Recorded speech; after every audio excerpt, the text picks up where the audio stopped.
అన్ని రంగాల్లో మహిళలు దూసుకుపోతున్నారు ఇప్పుడు. అందులో మరీ ముఖ్యంగా తెలంగాణ సిరులవేణి సింగరేణిలో కూడా మహిళల ప్రస్థానం అంతకంతకు పెరుగుతోంది.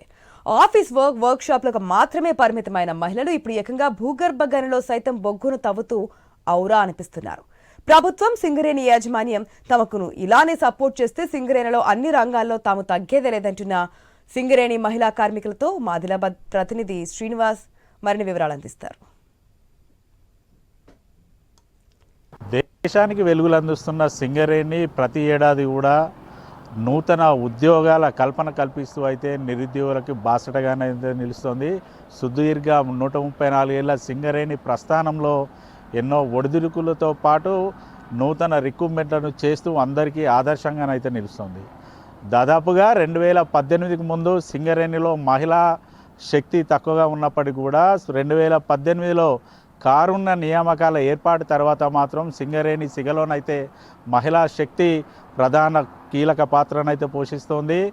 కేవలం ఇటు జిఎం ఆఫీస్లో ఉండేటటువంటి అకౌంట్ సెక్షన్లోనే కాకుండా వర్క్షాప్లతో పాటు భూగర్భ గనిలో లోపల కూడా పనిచేస్తూ అందరికీ ఆదర్శంగా నిలుస్తున్నారు ఇటు మహిళామణులు. మనతో పాటు కొంతమంది సింగరేణిలో పనిచేస్తున్నటువంటి మహిళలు ఉన్నారు, వారిని అడిగి తెలుసుకుందాం. మేడం చెప్పండి, మీరు ఎప్పుడు ఇటు జాబ్లో రిక్రూట్మెంట్ అయ్యారు, ఎట్లా ఉన్నాయి ఇక్కడ పరిస్థితులు? అందరికీ నమస్కారం. నా పేరు కోదాటి ప్రియాంక. మా తండ్రి గారి పేరు కోదాటి ప్రభాకర్. ఆయన అనారోగ్య పరిస్థితి కారణంగా చనిపోయారు. ఆయన ఈ కారుణ్య నియామకాలంలో నాకు ఉద్యోగం వచ్చింది. నేను అపాయింట్మెంటే పర్సనల్ డిపార్ట్మెంట్లో అయ్యాను. పర్సనల్ డిపార్ట్మెంట్లో జనరల్ మజ్దూర్గా పనిచేస్తున్నాను. ఇక్కడ అమ్మాయిలకి అన్ని మంచి వసతులు ఉన్నాయి. ఇక్కడ పనిచేయడానికి మంచిగా ఉంది. 2018లో అమ్మాయిలకి ఉద్యోగాలు ఇవ్వడం మొదలుపెట్టారు. అప్పటి నుంచి అందరం ఇలా జాయిన్ అవుతున్నాము. ఫస్ట్ ఆఫీసులలో ఇచ్చారు, తర్వాత మైన్లలో ఇచ్చారు. ఆఫీసులలో ఏంటంటే మాకు అందరికీ రకరకాల పనులు ఉంటాయి. అందరం రకరకాల పనులు చేస్తాము. తర్వాత మైన్లలో, ఏరియా వర్క్షాప్లో, స్టోర్స్లో అందరూ అమ్మాయిలు పనిచేస్తున్నారు. ఇప్పుడు కొత్తగా రిక్రూట్మెంట్ అయ్యారు ఎక్స్టర్నల్ దాంట్లో. ఎలక్ట్రీషియన్ ట్రైనీస్ కానీ, లేకపోతే సబ్ ఓవర్సీస్ కానీ, లేకపోతే ఫిట్టర్స్ కానీ, అండర్ మేనేజర్స్ కానీ, జేఎంఈటీలు కానీ, వీళ్ళందరినీ వాళ్ళతో పాటు కొత్తగా బదిలీ వర్కర్ల అమ్మాయిలను కూడా మైనింగ్లోకి దించుతున్నారు. వాళ్ళు కూడా చాలా మంచిగా ముందుకెళ్తున్నారు. దిగడానికి కానీ చేయడానికి కానీ అమ్మాయిలందరూ మంచిగా పనిచేస్తున్నారు. కాకపోతే ఏంటంటే ఇప్పుడు కొత్తగా అన్ని రంగాల్లో ఉండాలని చెప్పి కోరుకొని కొత్త మైండ్స్లలో అమ్మాయిలను కానీ అన్నిటికీ ముందుకు ఉంచాలని కోరుకుంటున్నాం మేము. ఇక్కడ అందరికీ అన్ని రకాల వసతులు మంచిగానే ఉన్నాయి. అందుకే అందరం ముందుకుండి అన్ని రకాల పనులు చేయాలనుకుంటున్నాము, అన్నిట్లోకి ముందుకు వెళ్ళాలనుకుంటున్నాము. కాబట్టి ఈ మహిళా దినోత్సవ కారణంగా ఇలాంటి కార్యక్రమం చేపట్టినందుకు అందరికీ ధన్యవాదాలు. దాదాపు ఇటు ఏదైతే సింగరేణి ప్రారంభంలో మహిళా ప్రస్థానం ఉండేది, మహిళా ప్రస్థానం ఆ తర్వాత కూడా పూర్తి స్థాయిలో కనుమరుగైపోయింది. 2018 తర్వాతనే మళ్ళీ సింగరేణి సిగలోనైతే మహిళలుగా మీరైతే ఇటు మీ పనులు అయితే చేస్తున్నారు. ఎట్లా ఉన్నాయి, మీ ఫీల్ ఎట్లున్నది? గతంలో ఉన్న ఇబ్బందులు ఏమన్నా ఉన్నాయా? ఇక్కడ వర్క్ చేయడం వల్ల మీకు మీ ఇంట్లో కానీ ఎటువంటి సిచ్యువేషన్స్ ఉన్నాయి? అందరికీ నమస్కారం. నా పేరు అపూర్వ. మా నాన్నగారి పేరు ఇసంపల్లి రాజేందర్. ఆయన వర్క్షాప్లో ఫిట్టర్గా అన్ఫిట్ అయ్యారు. తర్వాత నేను ఇందులో జాయిన్ అవ్వడం జరిగింది. ముందుగా సమస్త సింగరేణి కుటుంబం తరఫున మాకు మహిళలకు ఈ అవకాశం కల్పించిన ప్రభుత్వానికి అందరి తరఫున నా ధన్యవాదాలు చెప్తున్నాను. సో నేను ఇంతకుముందు హైకోర్టులో, తెలంగాణ హైకోర్టులో 4 సంవత్సరాలు అడ్వకేట్గా ప్రాక్టీస్ చేశాను. దాని తర్వాత రీసెంట్గా 2023 మార్చ్లో నేను అపాయింట్మెంట్ అయ్యాను పర్సనల్ డిపార్ట్మెంట్ శ్రీరాంపూర్ నందు.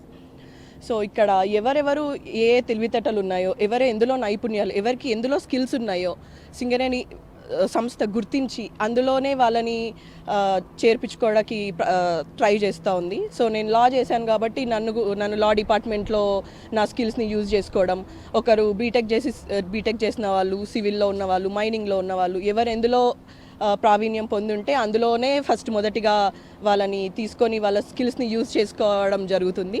దాని తర్వాత మిగతా మహిళలందరూ కూడా ఎంతో ఎంకరేజ్మెంట్ మాకు చైర్మన్ గారి తరఫు నుంచి కూడా, మా డిపార్ట్మెంట్స్ తరఫు నుంచి కూడా అందరు ఇవ్వడం వల్ల ఎందులో అయినా తగ్గేదే లేదు అన్నట్టుగా మైండ్స్లో కూడా ప్రతి దాంట్లో కూడా మేము అండర్ గ్రౌండ్స్లో కూడా వెళ్ళడానికి ట్రై చేస్తూ ఉన్నాము. సో ఎక్కడికి ప్రతిదీ చాలా ఎంకరేజ్మెంట్ ఇస్తూ ఉంది మాకు ప్రభుత్వం అండ్ ప్రభుత్వం తరఫున సింగరేణి సంస్థ కూడా. So thank you so much. సింగరేణిలో మహిళలు అయితే తక్కువ మొత్తంలో ఉండేది, వేధింపులు కూడా ఎక్కువ మొత్తంలో ఉన్నాయి. ఇప్పుడు గతంతో పోల్చుకుంటే సింగరేణిలో మహిళలు అయితే ఎక్కువ మొత్తంలో రిక్రూట్మెంట్ అవుతున్నారు. ఎట్లా మరి ఇక్కడ మీకు వేధింపులు ఏమైనా ఉన్నాయా? ఒకవేళ ఎవరైనా వేధిస్తే కనుక వారిపై చర్యలు తీసుకోవడానికి మీ కార్యాలయాల్లో ఎటువంటి ఏర్పాటు చేశారు? ప్రస్తుతం అయితే ఎక్కడికి అక్కడ ప్రతి డివిజన్లో ప్రతి ఏరియాకి ఇంటర్నల్ కంప్లైంట్ కమిటీలు ఏర్పాటు చేశారు. కొత్తగూడెంలో దానికి మెయిన్ ఆఫీసర్స్ కూడా ఉన్నారు. దానికి ప్రత్యేకించి మహిళా ఆఫీసర్లనే పెట్టడం జరిగింది. అసలు ఇప్పుడు అలాంటి ఏ ఇబ్బందులు లేవు. ఒకవేళ ఏమైనా ఉన్నా వెంటనే కంప్లైంట్ చేసే విధంగా మాకు సదుపాయాలు కల్పించారు. ముందుగా అందరికీ నమస్కారం. నా పేరు సిరిపురం సాత్విక. మా నాన్నగారి పేరు సిరిపురం సత్యనారాయణ. నేను ఇటీవల రాష్ట్ర ప్రభుత్వం విడుదల చేసిన సింగరేణి నోటిఫికేషన్లో సబ్ ఓవర్సియర్ ట్రైనీ ఎక్స్టర్నల్గా రిక్రూట్ అయ్యాను. మహిళలని సబ్ ఓవర్సియర్గా తీసుకోవడం ఇదే మొదటిసారి. ఇలా సెలెక్ట్ అవ్వడం నాకు చాలా హ్యాపీగా ఉంది. నేను ఇక్కడ శ్రీరాంపూర్ ఏరియాలో ఇప్పుడు నేను సివిల్ డిపార్ట్మెంట్లో వర్క్ చేస్తున్నాను. నాకు హెచ్ఓడి నుండి కానీ స్టాఫ్ నుండి కానీ సపోర్ట్ చాలా బాగుంది. మాలాగే మరెంతో మంది మహిళలను జాబ్స్ ఇస్తూ నోటిఫికేషన్ ఇస్తూ ప్రోత్సహించాలని నేను కోరుకుంటున్నాను. సబ్ ఓవర్సీస్గా మీరు ట్రైనింగ్ చేస్తున్నారు. ట్రైనింగ్ తర్వాతనైతే మీకు పూర్తి స్థాయిలో ఉద్యోగం అయితే సింగరేణిలో కల్పించున్నారు. రానున్న రోజుల్లో ఇంకా మహిళా శక్తి సింగరేణిలో కావాలనుకుంటున్నారా ఏంటి? అవును, ఇంకా మరెంతో మంది మహిళలను ప్రోత్సహించాలని కోరుకుంటున్నాను. ఇప్పుడే చెప్పండి, గతంతో పోల్చుకుంటే ఇప్పుడు సింగరేణిలో మహిళల ప్రస్థానం ఎలా ఉంది? నా పేరు దివ్య. మా నాన్నగారు రాసపల్లి శ్రీను ఎస్ఆర్పిఓసిలో పనిచేశారు.